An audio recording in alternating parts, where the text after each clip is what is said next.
와, 정말 끝없이 오를 것만 같았잖아요? 이 AI 주식 시장이요. 근데 갑자기 딱 멈춰섰습니다.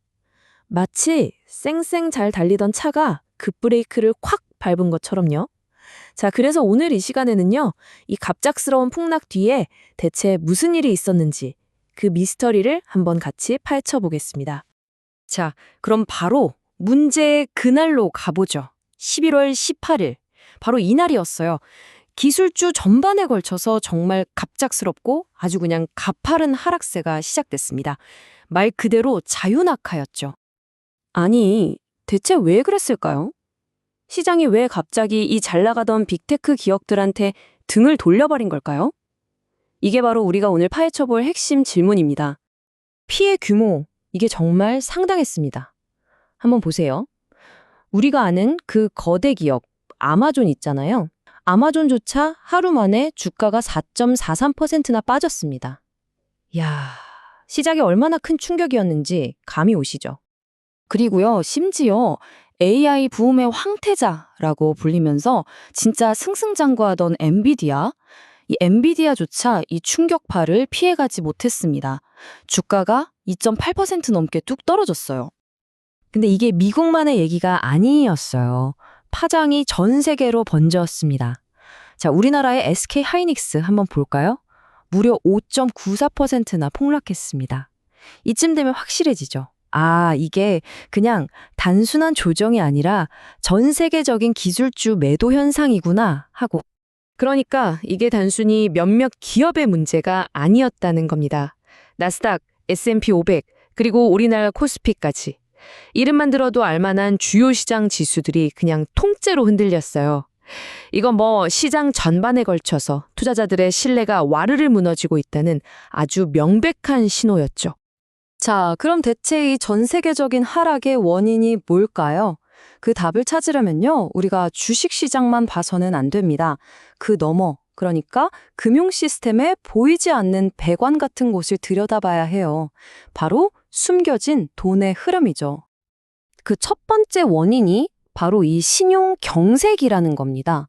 이게 뭐냐면 아주 간단히 말해서요, 금융 시스템 전체에 현금이 부족해지는 거예요. 돈이 마르니까 당연히 돈 빌리기는 더 어려워지고 비싸지겠죠? 마치 우리 모두가 쓰는 거대한 은행 계좌의 잔고가 거의 바닥나고 있는 상황. 뭐 그렇게 생각하시면 쉽습니다. 지금 상황이 얼마나 심각한지 이 숫자 하나가 딱 보여줍니다. 9억 5천만 달러. 이게 뭐냐면요, 미국 중앙은행, 즉 연준의 영래포 계좌라는 것의 잔고인데요. 좀 어렵죠? 그냥 쉽게 말해서 시장에 현금이 얼마나 돌고 있는지를 보여주는 일종의 수익계라고 생각하시면 돼요. 근데 이 수위가 지금 급격히 낮아지고 있다는 뜻입니다. 이게 얼마나 낮은 거냐면요, 무려 2021년 3월 이후로 가장 낮은 수치입니다.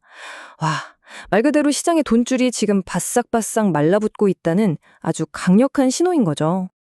자, 이렇게 시장에 돈이 바싹 마르고 있는 상황에서 두 번째 원인이 딱 등장합니다. 바로 빅테크 기업들 스스로가 투자자들한테 위험하다는 신호를 보내고 있다는 점이에요. 이 두 가지가 만나면서 그야말로 최악의 조합이 만들어진 거죠. 지금 AI 경쟁이 엄청나잖아요. 여기에 불을 붙이려고 빅테크 기업들이 최근 2달 동안에요, 무려 850억 달러를 빌렸습니다. 이게 우리 돈으로 환산하면 100조 원이 넘는 정말 어마어마한 돈이에요. 누가 이렇게 돈을 빌렸나 그 쇼핑 목록을 한번 볼까요? 메타, 알파벳, 오라클, 아마존. 와, 정말 우리한테 너무나 익숙한 이름들이죠? 이 기업들이 전부 AI 인프라 자금을 마련하려고 수십조 원어치 회사채를 막 찍어내고 있는 겁니다.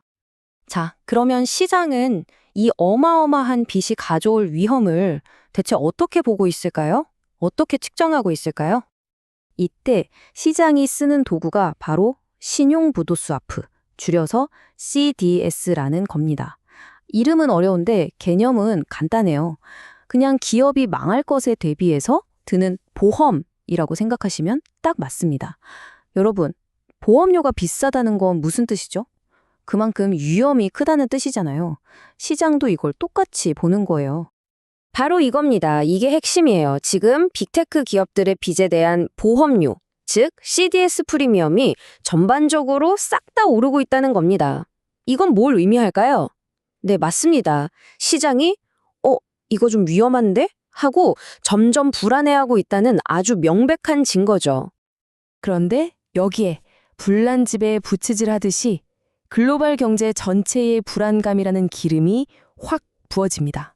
안 그래도 불안한데 시장의 불안을 더 키우는 외부 요인들이 있었던 거죠. 예를 들면 이런 것들이에요. 미국 연준이 다음에 금리를 올릴지 내릴지 도무지 알 수가 없는 불확실성. 또 일본이 돈을 더 쓴다고 하니까 국채 금리는 오르죠. 거기다 영국 정부가 과연 재정을 잘 꾸려갈 수 있을까 하는 의심까지. 이런 외부 요인들이 하나둘씩 쌓이면서 신용 경색과 시장의 공포를 점점 더 악화시키고 있는 겁니다. 자, 이렇게 시장을 짓누르는 압박 요인들을 쭉 살펴봤는데요. 그럼 당연히 이런 질문이 생기겠죠. 그래서 이 상황이 대체 언제, 어떻게 끝나는 건데? 하고 말이죠. 지금 시장은요, 말 그대로 팽팽한 줄다리기를 하고 있는 형국입니다. 한쪽에서는 우리가 지금까지 얘기한 돈줄 막힘, 빅테크의 위험, 글로벌 경제 불안 같은 악재들이 막 잡아당기고 있고요. 하지만 반대쪽에서는 희망적인 노인들도 버티고 있습니다. 예를 들어 미국 정부가 돈을 풀어서 시장에 숨통을 틔워주고 연준이 유동성을 공급하고 또 각국 중앙은행들이 명확한 정책을 내놓는다면 상황은 충분히 반전될 수 있습니다. 실제로 전문가들은 좀 긍정적으로 보고 있어요. 미국 정부 지출이 늘어나고 연준이 단기적으로 돈을 공급해주면서 빠르면 11월 말에서 12월 초쯤에는 이 신용 경색이 좀 풀릴 거다 이렇게 전망하고 있습니다.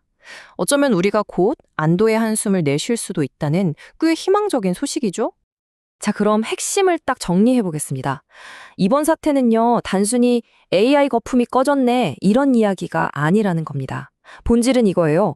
시장에 돈이 마르는 현금 부족 사태와 AI에 올인하려는 빅테크의 대규모 빚내기 열풍이 정면으로 쾅 하고 부딪힌 결과라는 거죠. 자, 그럼 마지막으로 여러분이 앞으로 이 상황을 지켜보실 때 딱 하나, 이것만은 꼭 주목해야 할 핵심 지표를 알려드릴게요. 바로 빅테크의 그 위험 보험료 기억나시죠? CDS 프리미엄이요. 이 수치가 다시 내려가기 시작하는지를 꼭 보셔야 합니다. 그게 바로 시장의 불안이 드디어 진정되고 있다는 가장 확실한 신호가 될 테니까요.